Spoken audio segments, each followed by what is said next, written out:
By 1926, the US government had killed every last wolf in Yellowstone. Without its apex predator, the park unraveled for 70 years. Elk surged past 20,000, riverbanks eroded, beavers nearly vanished. In 1995, 41 wolves were released into that broken system. What followed went far beyond a wildlife recovery. As George Monbiot put it, the wolves changed the rivers. How a single predator reshaped an entire landscape begins here. In 1914, the United States government authorized a sweeping predator control campaign in Yellowstone National Park. The U.S. Biological Survey, backed by congressional funding, led the charge. Federal agents and park rangers coordinated with local hunters, deploying poisoned baits, steel traps, and rifles along migration corridors. Bounty payments ranging from $20 to $50 per wolf attracted a steady stream of hunters eager for government rewards, a considerable sum in the early 20th century. Over the next 12 years, official records from the U.S. Forest Service document the systematic removal of Yellowstone's gray wolves. By 1926, the last known wolf, a lone male near the Lamar River, was shot, closing the chapter on the species' presence in the park. The rationale was clear in memos and public statements. Wolves were seen as threats to livestock and as competitors for elk, which were valued for hunting and tourism. The prevailing view among policymakers and ranchers held that a wolf-free Yellowstone would protect both economic interests and game populations. The result was an ecological vacancy at the apex of the food chain. For 70 years, the absence of wolves would set in motion a cascade of changes, transforming the park's landscape in ways few could have predicted. Across Yellowstone's northern range, the disappearance of wolves set off a measurable ecological unraveling. Elk numbers surged, with winter counts approaching 20,000 by the late 1980s, a five-fold increase from the late 1960s. Without predation to keep them in check, elk concentrated in the valleys and riparian corridors, especially during harsh winters. Browsing pressure on willow, aspen, and cottonwood intensified to the point where young stems rarely grew above half a meter. Field surveys from the early 1990s found that over 80% of willow shoots and most cottonwood saplings bore clear signs of elk feeding.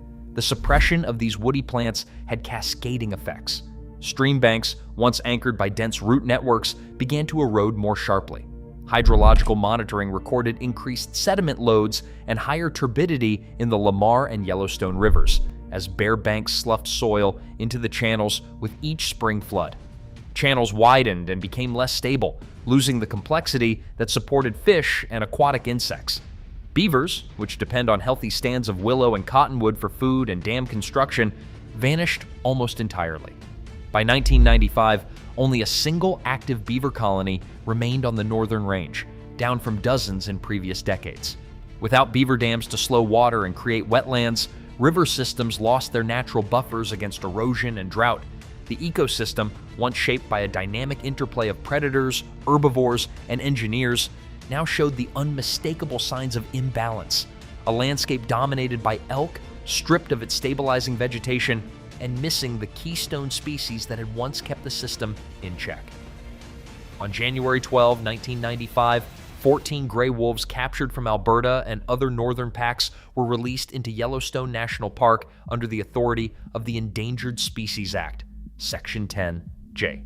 This legal framework designated the new arrivals as an experimental population, allowing managers to test whether a top predator could restore ecological balance without triggering the full weight of endangered species restrictions. The U.S. Fish and Wildlife Service, working with the National Park Service, oversaw the operation, holding the wolves in acclimation pens before opening the gates. In 1996, additional groups were brought in, bringing the total to 41 released wolves. Each animal was fitted with a radio collar, and biologists tracked their movements, pack formation, and hunting behavior. The reintroduction was not a symbolic gesture or a simple return to the past.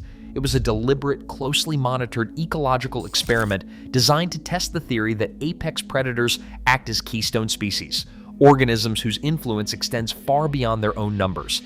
Scientists hypothesized that the presence of wolves would alter elk distribution and behavior, introducing what ecologists call the ecology of fear.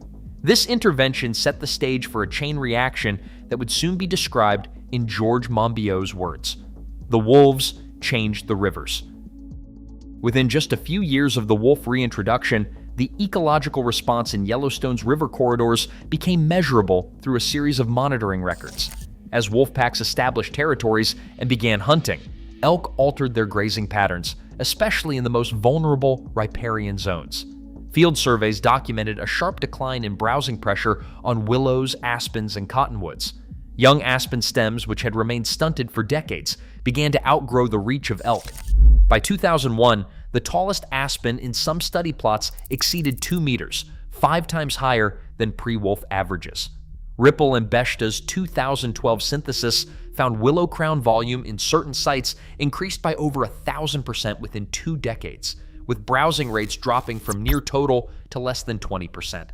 This vegetation recovery was not uniform across the park, but in river valleys like the Lamar and the Yellowstone, the change was unmistakable.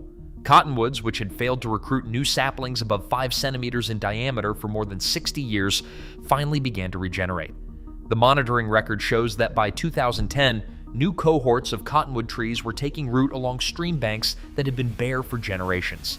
Beavers responded quickly to the return of woody plants. Park-wide tallies recorded just 1 active beaver colony in 1995. By 2007, that number had climbed to 9, and by 2024, over 100 colonies were documented across the northern range. Beavers used the revitalized willows and cottonwoods to build dams, which slowed water, raised local water tables, and created new wetlands. These engineered habitats supported a rebound in fish populations, especially native cutthroat trout, and provided breeding grounds for amphibians and songbirds. Breeding bird surveys showed increased occupancy of warblers, sparrows, and thrushes in restored thickets compared to the years of elk-dominated open ground. Hydrological studies tracked a reduction in stream bank erosion and turbidity where vegetation and beaver activity stabilized the banks. In reaches where beaver dams multiplied, river channels narrowed, pools deepened, and sediment loads dropped. The physical landscape itself began to shift. As George Monbiot famously summarized, the wolves changed the rivers. The monitoring record, vegetation plots, beaver counts, and stream gauge data provide a quantitative account of how the return of a single predator triggered a cascade that reshaped not only the wildlife community, but the very structure and behavior of Yellowstone's rivers. Wolves are often described as a textbook example of a keystone predator, an animal whose influence extends far beyond direct predation. Their presence in Yellowstone did more than reduce elk numbers. It altered elk behavior in ways that rippled through the ecosystem. Ecologists call this the ecology of fear. With wolves back, elk began to avoid open riverbanks and lingered less in exposed areas, giving willows and aspens a chance to recover. This behavioral shift, rather than simple population decline, proved essential for the regrowth of sensitive plants along streams. George Monbiot captured the essence of this process with the phrase, "The wolves changed the rivers." Yet the story is not as simple as a single predator restoring balance. Some researchers caution that the scale of Yellowstone's trophic cascade is not uniform across the park. They point to climate variation, hunting pressure outside park boundaries, and the return of beavers as additional factors shaping the recovery. Recent studies have questioned whether the most dramatic vegetation rebounds are truly representative, or whether they reflect a complex interplay of influences beyond just wolf predation. The scientific debate continues, reminding us that even the most celebrated ecological experiments are subject to ongoing scrutiny and revision. Yellowstone's wolf reintroduction now stands as a global reference point for rewilding policy. Conservation planners from the American Southwest to the Scottish Highlands have studied its outcomes when considering whether to restore apex predators to their own landscapes. The experiment's influence is visible in Colorado's ballot-driven wolf return, in the debates around lynx reintroduction in Europe, and in the criteria used to judge the health of predator populations across North America. Yet, the story's future is far from secure. As federal protections for wolves have been rolled back, state-level hunting quotas and regional management plans have introduced new risks. Mortality rates outside Yellowstone's borders have risen, and the continuity of the park's recovery now depends on decisions made far beyond its boundaries. Conservation policy, once the force that allowed an ecosystem to heal, now faces the test of whether it can maintain that balance amid competing pressures. The lesson is clear. A single policy decision can set ecological repair in motion, but only sustained stewardship can ensure its survival. Today, Yellowstone stands as empirical proof. A keystone predator can rewire an entire ecosystem through the ecology of fear. As policymakers debate wolf protections, the lesson is clear. One decision can alter landscapes. Or, as Monbiot put it, the wolves changed the rivers.